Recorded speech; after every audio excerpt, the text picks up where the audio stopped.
The scene opens on the metropolis, in front of a large Wayne Enterprises building. A school bus is driving on a bridge when the bridge begins to collapse. Cars collide and knock the school bus precariously off the edge. We see Bruce Wayne in his office, overlooking the bridge. He reaches for his Batman costume, but as he does, Superman appears. Super flies to the bridge and begins repairing it with his laser vision. Just then, Superboy lands on the bridge and attempts to save the school bus, but Superman flies it to safety before he gets the chance. He chastises Superboy for showing up and not being careful, calling him inexperienced. Superboy asks Superman for help, but he says that is Batman's job before taking off. Batman calls Superman while he is flying away and says they need to talk. At Mount Justice, the junior heroes are in the briefing room. Superboy appears, but he is in a bad mood. Black Canary and Martian Manhunter stop by to help the junior heroes with some of their training. Black Canary is injured from battle, which she tells them is part of the job. She asks for a sparring partner, and Kid Flash volunteers, but she beats him easily. Superboy is angry because he feels he is too powerful for training,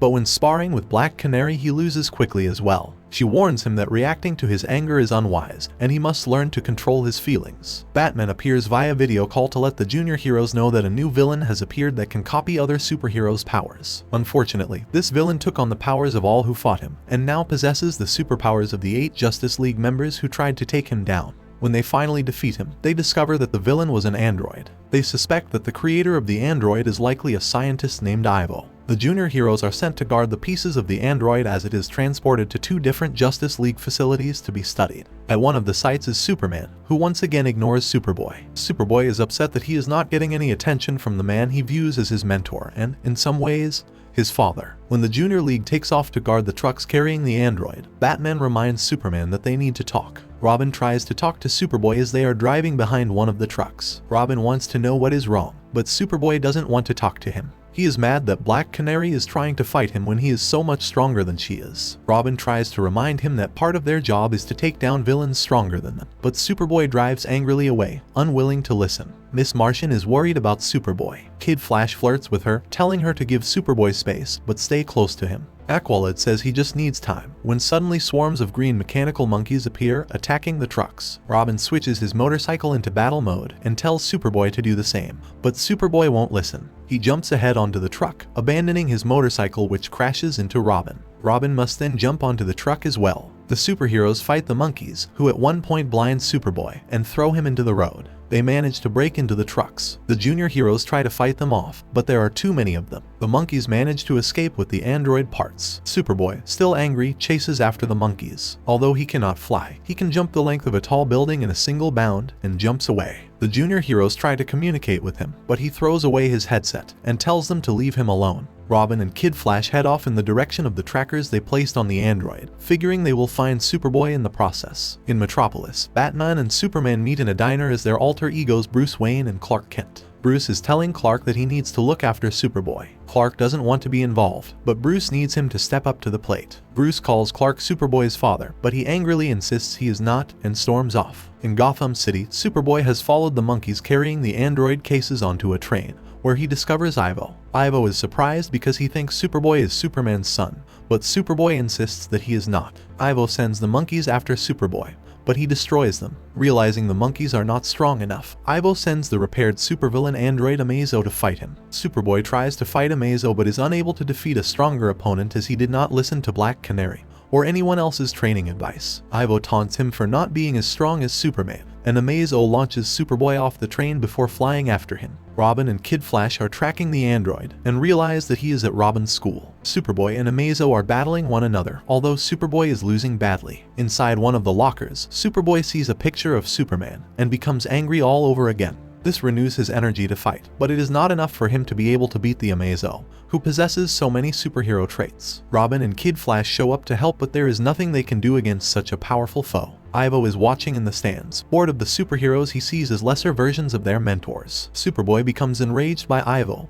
and chases after him. Eventually, Amazo makes a mistake, and Superboy is able to outsmart him, having tricked Ivo and Amazo into thinking he is too angry to be smart. Unfortunately, amid the commotion, Ivo escapes. Back at Mount Justice, our junior heroes are debriefing with the members of the Justice League. Batman tells the Junior League that they did a good job, but Robin questions him as he found an arrow at the school. One of them was secretly watching and trying to help. Robin then realizes that the arrow belongs to Speedy. Speedy is still on their side. He is looking out for the junior heroes even when they don't see him. Superboy finally admits that he needs help with training and tells Black Canary he is ready for her assistance. Episode 6 stars with Infinity Island in a giant mansion. Speedy is scaling the walls and looping the security videos while taking down the guards with electrical arrows. Inside a room, a scientist is speaking into a monitor, telling a mysterious man that she is almost finished. He is threatening her. Just then Speedy bursts through the door. The scientist is mad that Speedy didn't bring it back up as she needs to bring her work with her. He tells her that they need to escape now as the guards are fast approaching.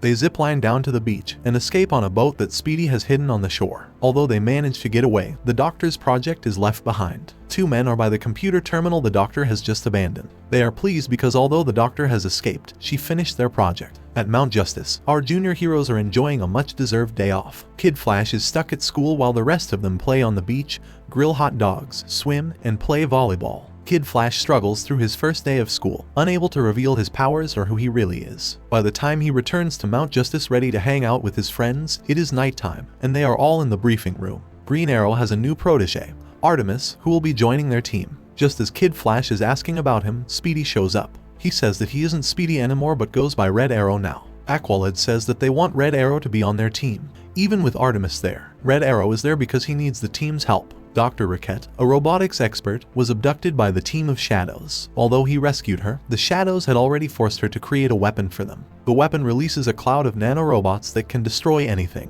and can steal information from computers and send it back to the Shadows. Roquette is working on a virus to combat the nanobots. Green Arrow wants to go with Red Arrow to help guard the Doctor. The Junior League wants to help, but Red Arrow says it is their problem now and leaves. Hiding at a high school, the Doctor is hard at work while the Junior League keeps watching. They are fighting among themselves because they want Red Arrow back, and Kid Flash blames Artemis for driving him away. Robin tells Kid Flash that Artemis secretly helped them fight their last villain. Regardless, Kid Flash wants Red Arrow back on the team. Dr. Roquette manages to track the fog. It is in Philadelphia. Although Roquette tracked the weapon and the Shadows, in doing so gives away her location. The Shadows manage to track the team to the high school. Members of the Shadows attack Kid Flash and shove him into the pool before coming after Aqualad and Roquette. The team fights a masked assassin who has been sent after Roquette, but she runs off when the rest of the team shows up, and she realizes that she is outnumbered. Robin and Superboy have located the Shadows' target, Star Labs, but they are too late. The Shadows have stolen the data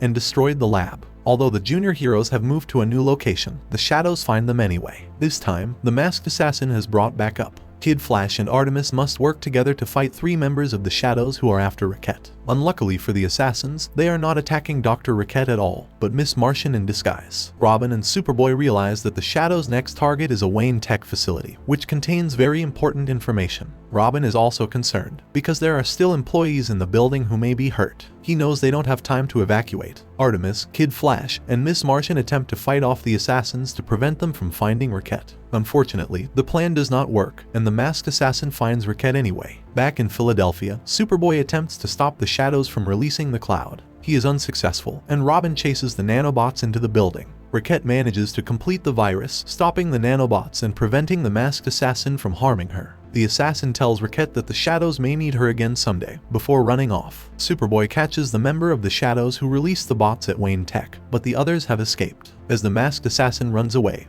Artemis finds her and rips off her mask. Artemis is surprised because she and the assassin know each other. The assassin threatens Artemis, telling her that she will reveal Artemis' secrets if Artemis does not let her go. Artemis puts down her bow and arrow and the assassin disappears in a cloud of smoke. However, she leaves her mask behind. Aqualad asks if Artemis saw her face, but Artemis lies and says it was too dark. Aqualad welcomes Artemis to the team, as do Miss Martian and Kid Flash. In a dark alley, Red Arrow and Artemis meet. He tells her that he knows she is not Green Arrow's niece. He says that Green Arrow must have a reason for lying, so he will not reveal her secret, but warns her not to hurt his friends or else. A member of the Shadows sits in a room, surrounded by anonymous white figures on large monitors. This is the Light, a sinister shadow society, and the board of directors for Cadmus Labs. He gives them his report. The Shadows manage to get data from Star Labs, but not from Wayne Tech. The Light knows that the Junior League has interfered with their plans again, but they are prepared. The Light tells him that they have an agent on the inside.